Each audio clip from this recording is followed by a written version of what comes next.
do more lives. So today I want to talk about financial clarity for founder-led businesses. So that could be your business that is service-based business. You are the founder. You are the person that is coordinating things on the back end, and you may have help. You may have people running point on different aspects of the business, but they are only taking action based on what you direct.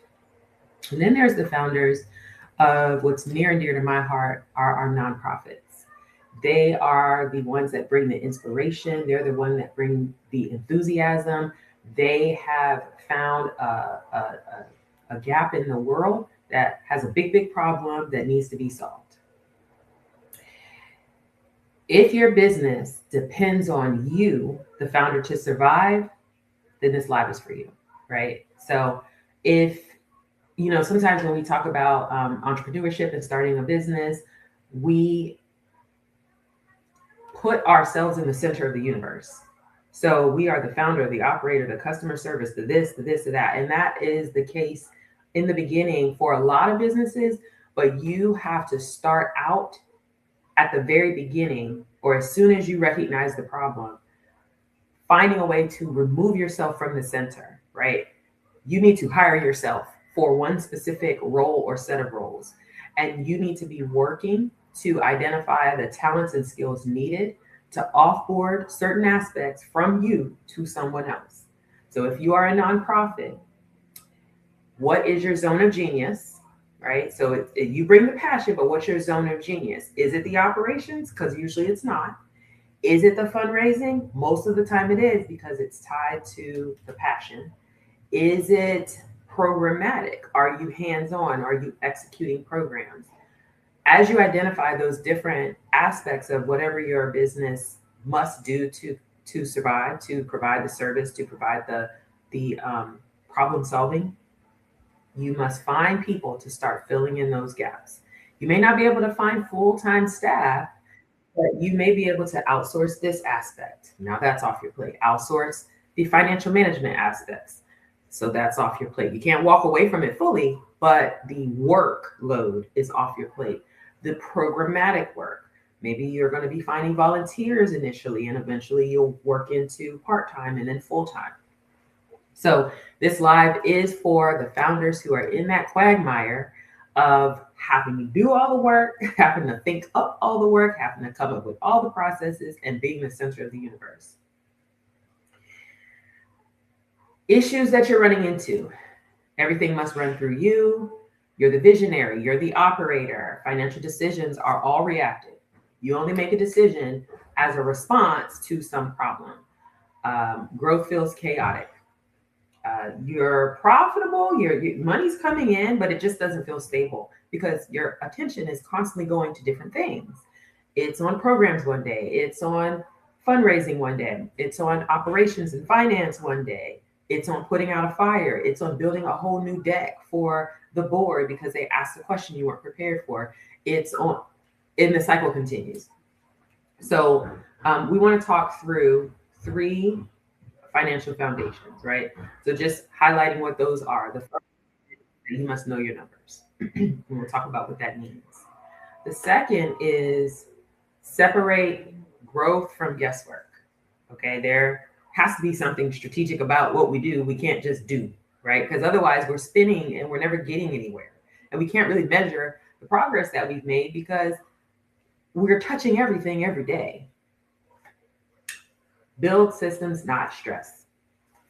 I don't know about you, but when I'm stressed out, I cannot sleep.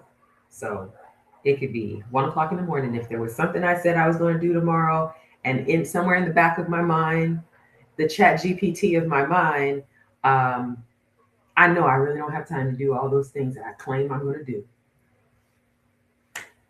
I can't sleep. So it's 1 a.m. I wake up. I try to go back to sleep. It's 1:05. I wake up and I can't go back to sleep. So building a system and not stress. And I can talk about some of the systems I built for my own business that have helped me sleep at night. Because when you care, it weighs heavy on you. All right, so let's go back. We're going to talk about knowing your numbers. knowing your numbers. Okay, so there's monthly revenue, whatever that is. If that's your, let's say you're a law firm and you are billing clients and you have flat fees and you're taking in cash, you're taking in money, and it is to support the true expenses. You have those monthly recurring expenses, those things you must pay for every month. And then you have the variable expenses that kind of fluctuate based on needs. And then you have those investment expenses, those costs that are a part of your business. They're either one time or for a short time, or there's something you need to grow into, because that cost is going to allow you to get to that number 2 and 3, which is the more strategic aspects, which is the building the systems, which is the getting the stress, which is to get to sleep at night. So we said monthly revenue, we said true expenses, then there's profit margin. Okay, so you're making money, you're spending money, and then what is left? So that's your profit.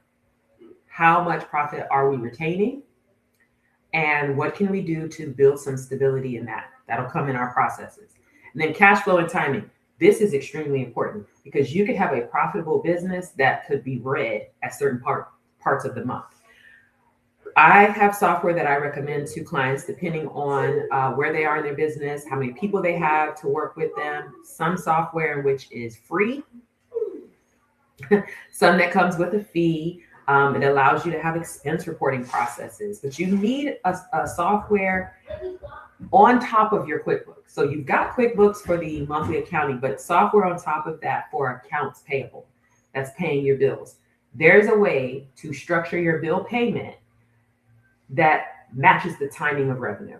You don't want all your bills due on the 1st, but all your clients pay on the 15th.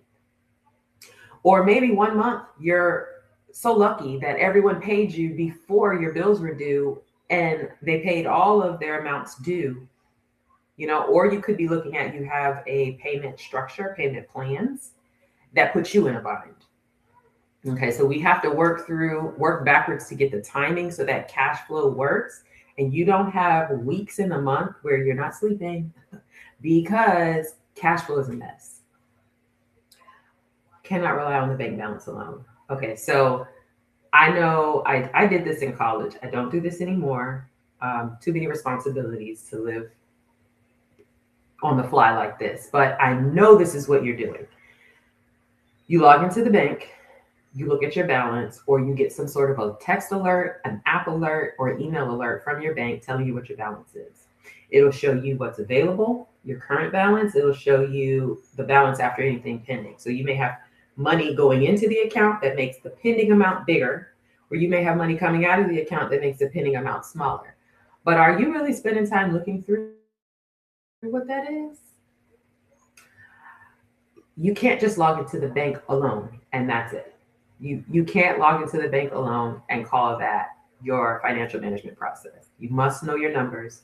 You must know when things are due, whether it's money coming in or going out, and understanding that schedule for your month so that you can ensure your tasks, your money is stretching and you're not coming up with new programs and new pricing structures that put you in a bind. So monthly revenue, true expenses, profit margin, cash flow timing. Don't use your bank balance as your accounting, knowing your numbers system.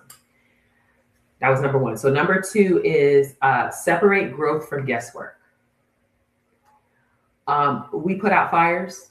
That's what we do as entrepreneurs. That's going to happen no matter what perfect systems you have.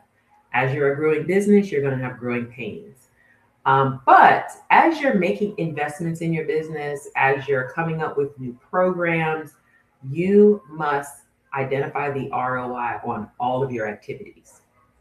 If you're investing in marketing, if you're running ads, if you are investing in service providers who are helping you with various aspects of your business, you must know your ROI and that you're not just purchasing things because that person had a great sales pitch and you were drawn to it. That's a good start, but you have to be strategic about the investments that you make in your business. Okay, so we're not just guessing and thinking, oh, this is going to solve my problem. You need to identify the problems, identify the solutions that you're going to explore, make those investments. Don't do it all at once, but make those investments, and then ensure that the investment that you're making is solving a problem that is now freeing you up to be focused on your zone of genius. So separate growth from guesswork. Number three, as we are coming down to a close, number three is build systems, not stress. Okay. We talked a lot about how I know I don't sleep at night when I am all over the place. And so for my monthly clients, my process is that every day of the week, someone is assigned to that day. I will go through their QuickBooks. I will go through any notes I have about different things I'm working on. I will compile my questions and send it to them in the portal. And I will keep the collaboration going so that I'm not flooding them with a barrage of questions the first day of the month about the prior month. I'm tinkering around with it a little bit each week to ensure that when the month comes to an end, I'm ready to give them what they need so they have a picture of the prior month and they can use this data for decision making. I'm keeping QuickBooks up to date every week. So truly, if we were to log in at any week, we are about a few days behind, if even, and we can use even more real-time data for decision making. You must have some sort of weekly review process, and that's something I work with clients to build. That's my week. I shared my weekly process. We can come up with a weekly process for you. Checking your bank, looking at who owes you, looking at what you owe, where are you from a cash perspective, not just a balance perspective. Keeping in mind that QuickBooks has a record of transactions that have been issued but not cleared. QuickBooks should have a record of the income coming but not yet received. And then the bank is telling us the cash available at this moment. We come up with a weekly routine to touch all of those points. A clear bookkeeping process. Now, if you hire us, we have a process for keeping things up to date on a weekly basis. If you hire us to help you come up with the process, we can show you what it takes to have data that is more real time. Defined expense categories. We want to make sure that from a tax perspective, you have tracked every single dollar ever spent in the business without commingling. We don't commingle our personal expenses with our business, but having those defined expense categories that we are tracking, and we're making sure that there's not something we're doing outside of our business that our business is benefiting from, that the business should be paying for, not you personally. Your budget aligns with your strategy. So you cannot work in a vacuum. Your strategy is how you're going to get from where you are today to where your organization will be in the future, whether it's 3, 5, or more years. Then you create a budget to say how much you have to spend on all of these different categories. And this is really critical for nonprofits. It's important for service-based businesses, but it's also very critical for nonprofits as well. It's having that budget. Your board is going to expect it. It's not an option. But does your budget align to the strategic plan? Are you organizing your expenses to match what it's going to take to grow your programs? Or do you have one person doing the budget and another person doing the programs and no one's talking to each other? Everything must tie back to that strategic plan. And then finally, we're not making decisions without data. We're not making large purchases without reviewing the plan, the strategic plan, without reviewing an audit of what's going on and what problems need to be solved first. This way, when you make that investment, you can clearly see the rewards of that investment. I am Candace from Books by Access, if I didn't introduce myself already. And we work with service-based businesses and nonprofits. We make sure that you know your numbers. That means we are either working with you and holding your hand through the process of coming up with a process you can follow, or we do it for you. And we present you with the information and we guide you through decision making, and we support making sure that your budget does align with your strategic plan, making sure that the data in QuickBooks is so up to date that you can use it to make a decision. If either of those sound good to you, I have the link in my bio to schedule a time to diagnose where you are and how we can serve your needs and ensure that you are prepared for your future growth.